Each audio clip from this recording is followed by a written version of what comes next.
present po ang panuhot sa trabaho ni Ira. Usahay kung mabilar o kuwang sa tug, bugat akong pamati. Basig panuhot ni, lisod mo absent. Buwion na lang nako sa tulog ug sa Lola Remedios. It works for me. Gaan akong pamati. Panuhot, wala ra na nako. Unko lang Lola. Lola Remedios. Remedios ng Pinoy sa presyo makabayan na 10 pesos SRP.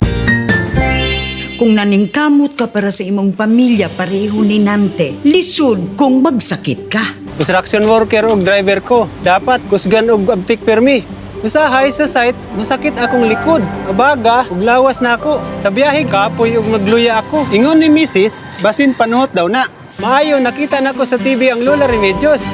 Dugay na ko nangita ani. Lami baya, nabati na ko ang kapris ko sa lawas. Nalibyuhan ang gibati na ko nga panakit sa akong likod ug nibalik akong kabaskog.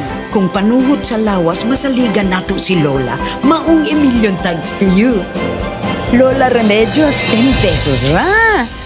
Mahalagang paalala, ang Lola Remedios ay hindi gamot at hindi dapat gamitin panggamot sa anumang uri ng sakit.